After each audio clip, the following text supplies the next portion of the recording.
have to warn you, I'm one of the wet ones. I cry very easily. And as you can hear, I've seen a lot of tragedy and suffering in the world, but this is one of the most joyful days of my life. So these will be tears of joy.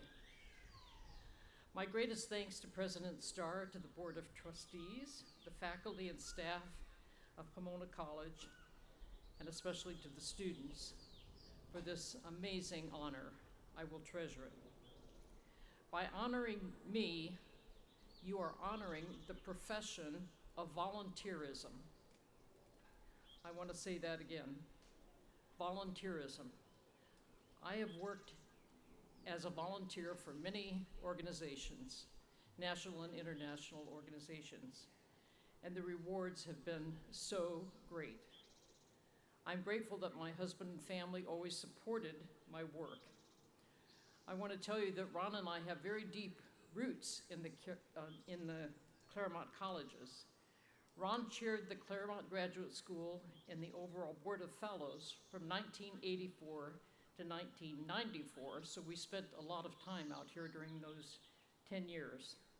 We're delighted now that our son Stephen Olson is a member of the Board of Trustees of Pomona, and that 2 of our 8 grandsons attended Pomona College. I get to brag about them, okay?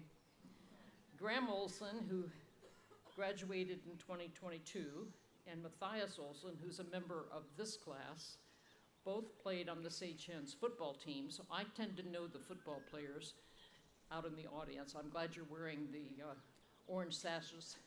Thank you.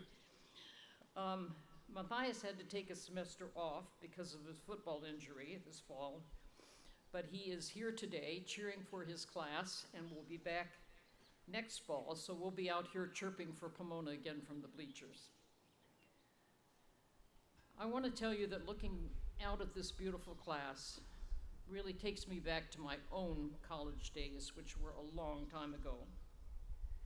My senior year was scarred by the tragic assassination of President John F. Kennedy in November of my senior year. I'll never forget the day of where I was.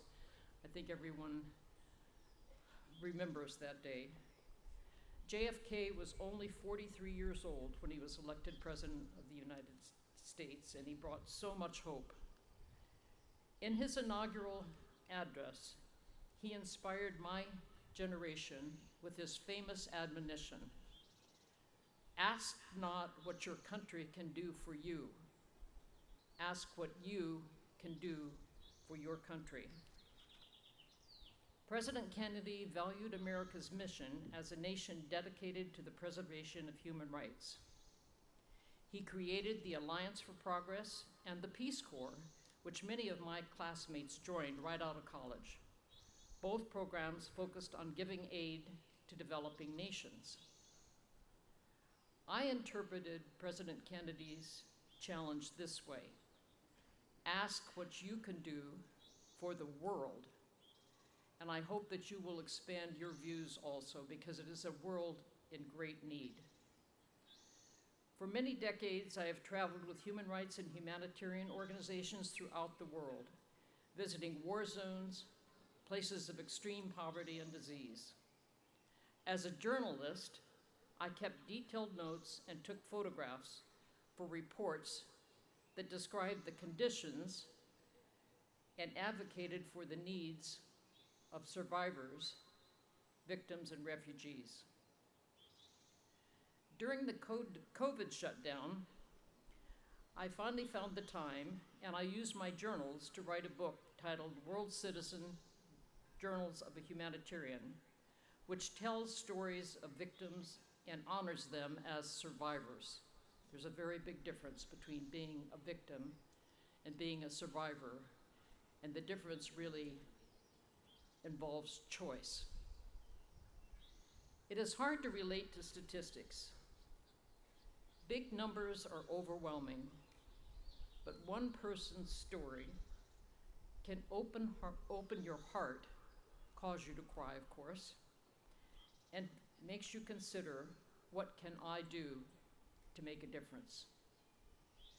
One of the biggest lessons that I learned is the importance of listening, really listening to other people.